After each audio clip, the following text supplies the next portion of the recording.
Grenoble, au CEA, Dominique David travaille dans un laboratoire chargé d'imaginer les produits et services du futur intégrant les micro- et nanotechnologies. Il est aussi musicien.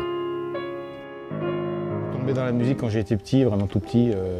Je suis issu d'un milieu où il y avait beaucoup de musique tout le temps. L'interface entre la science, la technique et la musique, pour moi, ça s'est vraiment pointé vers les années 70-75, c'est-à-dire le début de la grande ère des synthétiseurs, à l'époque où tous les grands synthétiseurs sont sortis. Moi, j'ai découvert ça et du coup, j'ai commencé à composer de la musique avec ces appareils-là, qui préfiguraient l'ère de la musique informatique qu'on connaît aujourd'hui. Pendant plus de 10 ans, Dominique David compose et enregistre des disques sur ses outils électroniques, auxiliaires précieux mais limités de son inspiration. Je composais avec l'ordinateur et puis on faisait rejouer la musique par l'ordinateur. Et quand l'ordinateur jouait la musique, il rejouait la musique avec une horloge qui est un quartz, qui est au fond de la machine, qui bat avec une pulsation qui est carrée au millième de seconde près ou un truc comme ça. Finalement, je me suis dit, mais il y a quand même un souci avec cet ordinateur, il nous restitue une musique qui est complètement carrée et qui est morte. Comment moi je pourrais prendre le contrôle sur l'ordinateur de façon à ce que la musique que je lui ai mis dans le ventre, que j'ai composée, qu'il a au fond de lui, je puisse la réinterpréter vraiment. C'est grâce à Chopin qu'en 1990, Dominique David crée Vertigo, son premier logiciel de gestion du mouvement. Les premières études de Chopin, une étude splendide, un des morceaux les plus durs qui existent au monde, un morceau de bravoure pour même les plus grands virtuoses. Donc normalement, il faut jouer avec quelque chose qui est de ce genre-là. Vous voyez que la main va sans arrêt de tout en bas du clavier jusqu'à tout en haut, à une vitesse qui est absolument vertigineuse. Et en fait, là, en utilisant le système, finalement, chaque note est jouée successivement par l'informatique qui comprend mon mouvement. Donc, je peux faire des mouvements beaucoup plus réduits sur quelques touches.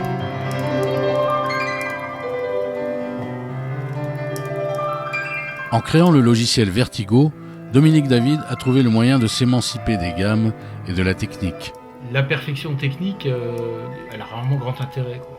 Elle ne fait pas vibrer, quoi. Quand je vais au concert, ce qui m'intéresse, c'est pas simplement de voir que j'ai en face de moi une espèce de monstre technique et puis c'est pas de vérifier qu'il ne va pas se casser la gueule au milieu du trait le plus difficile, quoi. Ce qui m'intéresse, c'est de voir comment il va être interprété, ce morceau de musique qui à mes yeux est si beau. Et si effectivement il est capable de me faire percevoir les contrées imaginaires qui sont derrière l'imaginaire du compositeur, c'est ça qui m'intéresse le plus. Donc c'était un peu ça qui m'a conduit dans cette démarche. Au début des années 2000, au CEA de Grenoble, Dominique David décide de pousser plus loin les recherches sur la capture de mouvements en 3 dimensions. En combinant les capacités de microcapteurs comme les accéléromètres ou les magnétomètres, il met au point le principe du motion pod, un concentré de technologie n'excédant pas la taille d'une montre. Et avec ces capteurs-là, on est capable de mesurer 3 angles. Il y a donc un axe comme ça, et puis un troisième axe qui va être celui-là. Alors quand on a eu cet objet-là, une des idées c'était de dire, mais si j'interroge un danseur, c'est quelqu'un qui lui exploite la gestuelle du corps humain de façon probablement beaucoup plus étendue que n'importe qui, que le commun des mortels. Et finalement, avec ce danseur, peut-être je vais pouvoir construire une bibliothèque des gestes. Si notre capteur, placé sur un danseur, il est capable de comprendre les gestes du danseur et il permet au danseur de s'exprimer à travers sa gestuelle et à travers l'outil informatique, alors là, vraiment, on aura gagné quelque chose. Annabelle Bonnery, danseuse et chorégraphe, est équipée de 5 capteurs qui analysent chacun de ses mouvements et déclenchent tel ou tel son composé pour accompagner sa chorégraphie.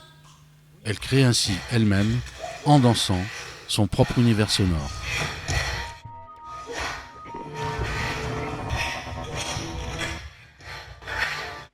Pendant qu'Annabelle Bonnery, équipée de ses capteurs, se produit tout autour de la planète, une nouvelle expérimentation musicale est entreprise avec le groupe Ezekiel.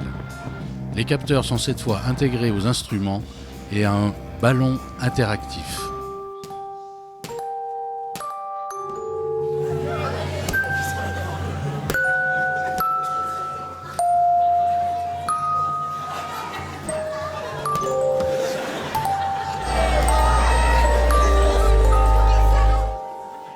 Pendant les 10 années à peu près où on a travaillé sur cet objet-là et où on avait une partie de notre travail qui était sur les applications artistiques dont on vient de parler, on a exploré tout un tas d'autres types d'applications.